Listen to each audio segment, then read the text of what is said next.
scenic views, cross-canyon shots, heart-testing climbs, toe-smashing descents, miraculous wind calls. Weaknesses identified, techniques learned, illusions vaporized, and equipment tested. All of that while making new friends and spending time with old ones. While the KRG Windbreaker Pro Series match by InMotion Targets had to be the most athletic PRS match I've attended to date, it was still so much fun that I had to look down occasionally to see if I was still wearing pants. I'm not here to tell you how to shoot PRS because I'm still learning the basics of the game. That's why you keep seeing this hashtag. That doesn't mean that I can't extract lessons from experiences that I have and share them with you. Today I'm going to share with you some of the lessons that I learned at this match that will make me and you better PRS shooters at all future matches. I'm sure someone will ask how I shot.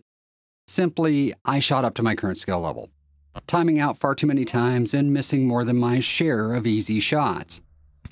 One thing I do like about the Precision Rifle series is the relative scoring method.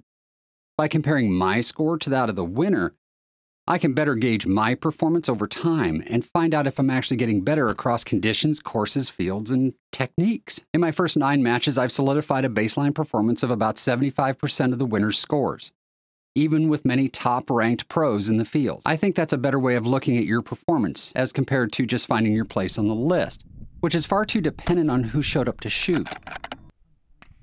Let's get into those lessons learned and the weaknesses identified. Lesson number 1 is your bipod is too low. No matter how high you think you should be, another notch in the legs is probably a good idea. Fighting gravity is not fun in the prone position. Likewise, placing your bipod, like this SkyPod, too far out on the rail forces you to break position if you have to go up or down during a stage. Shortening the wheelbase doesn't seem to affect my groups, so why not just keep it a little closer in? Even if you are right at the top of your rear bag on the first prop, you might still be too low on the second. That is where I learned a great technique from the MDT team that I was squatted with. On the SkyPod, it is easiest to tip the rifle into the offside leg with hand pressure, then pull the strong side leg out. Because the bipod has such a smooth cant adjustment, the rifle can be quickly leveled and shooting resumed in mere seconds, with an asymmetric bipod, that is. A major advantage over having to break position. That one technique alone probably would have saved me a few points in not timing out over the weekend, as there were plenty of bipod stages. Lesson number 2 is to clean out your pack. The hills and long distances around the loop of stages, along with having to load into and out of a pickup truck repeatedly, made it easy to reconsider one's whole theory of what to take along. Any amount of excess weight, however small, wore shooters down, negatively affecting their scores.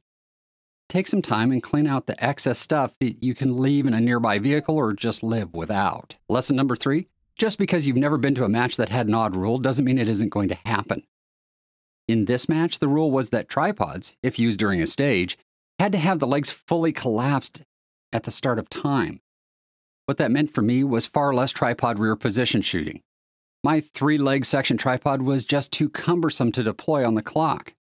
Fortunately for me, I was shooting with Ryan from MDT, who lent me his wonderful Really Right Stuff tripod when I needed it. Thanks, Ryan. I think I just identified my next big purchase. Lesson number 4 is that someone on the squad needs to have a good rangefinder. Not all ranges were perfect from the book due to the rocky terrain and difficulty driving posts amongst the rocks. Likewise, there were several high-angle shots that required careful consideration. Perhaps you should have a good rangefinder with you. One that calculates horizontal component distance would be ideal. Lesson number 5 is that better glass on your scope could be less valuable than on your tripod. Much of the wind culling had to be accomplished via mirage, due to terrain. Having just my 10-power vortex rangefinding binoculars proved a disadvantage in wind reading and impact spotting on several occasions. There were some spotting scopes about that really helped, but a solution that doesn't add a lot of weight would be a great idea. And no, I don't have any recommendations yet. Lesson number 6, know your course of fire and rehearse it mentally before you start your stage. I was lucky enough to misidentify a target on the first stage, and that lesson stuck with me, getting me a lot of value later in the match. Lesson number 7, learn when to dial and when to hold elevation. I really think this is a personal thing.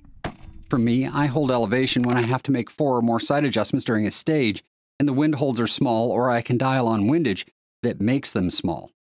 I might change in the future as I get more experience and confidence. Lesson number 8, which is a really big one. Practice weak side shooting. PRS match directors love to toss this one in on you. Learn to shoot like an opposite-handed shooter. Wrong shoulder, eye, trigger finger, and brain. Some match directors may let you shoot strong hand, weak eye, but you can't depend on that. Lesson number 9 is make sure you have the best eyesight possible. See your optometrist if necessary. Seeing the targets with your naked eye is a major advantage in finding them in the scope. Speaking of which, not all practice drills need to involve live fire shooting. Dry fire in a permissive environment while learning to find your targets across a wide panorama will be one that I work on this winter. Finding targets quickly is going to be a key to improving scores for next year. And lesson number 10, shooting is fun. Don't overwhelm it with your desire to be competitive. Going to a sport I suck at has been more fun than anything I've done before. In summary, if you can swing the travel, I would recommend that you plan to attend this match next year. It's a field match that makes me want to do more field matches. Until next time, shoot straight. But do keep your pants on. And I'll see you at the next video.